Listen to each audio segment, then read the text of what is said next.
Hey everyone, it's Dr. Ramani and welcome back to this YouTube channel on narcissism and narcissistic relationships and healing from narcissistic relationships. In this video, we're going to take on this idea of breadcrumbing, one that we come back to a lot, and asking the question, is breadcrumbing merely a symptom of trauma bonding or is it a pathway to trauma bonding? Let's take a look at this. So breadcrumbing may have a little bit of a cutesy name, but it's really no joke. It's a pretty nefarious dynamic. Breadcrumbing is the gradual adjustment and accommodation to getting less and less in a relationship and still making the relationship work. It's a phase of the relationship that I often think of as bridging devaluation into discard. Whatever attentiveness, attunement, or presence there once was in the relationship has faded, and the dazzle of the love bomb has long disappeared. But even devaluing requires some attention. So when you get into this transition, into the discard phase, there's just less of everything. However, you may still have skin in the game of the relationship. You may still feel like you love the person that you're in this relationship with. You may not know what narcissism is.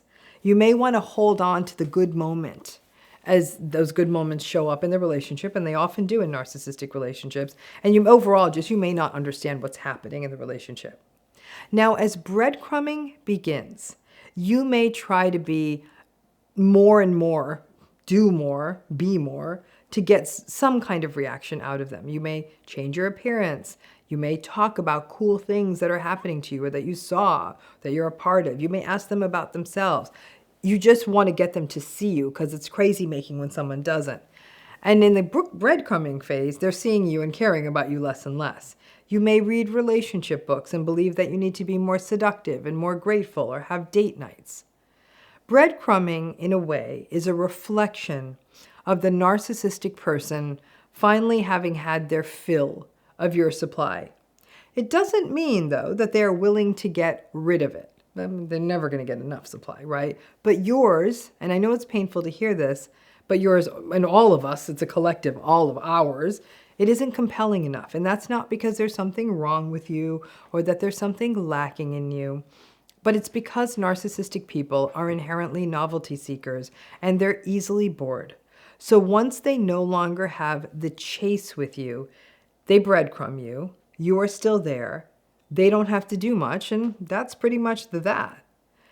We witness breadcrumbing in most trauma-bonded relationships. It can show up as a relative indifference in the narcissistic person unless they need something or they are frustrated. Then you will see their rage and their emotion. However, otherwise, you're going to see that they're checked out and they're much more engaged in stuff that matters to them, whether that's work or career or friends or hobbies or something that may be relatively unrelated to you. So in that way, breadcrumbing is simply an expectable part of all trauma-bonded narcissistic relationships at some point.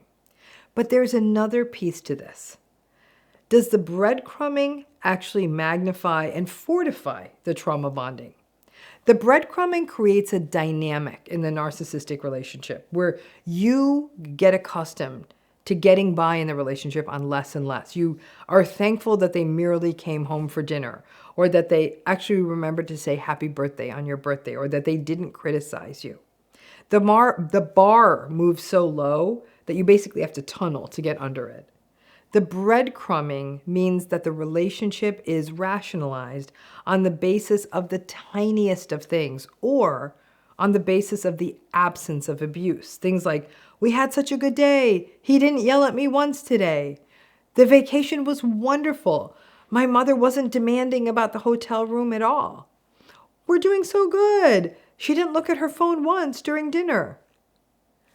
Remember that the trauma bond gets built on the basis of that alternation between good and bad.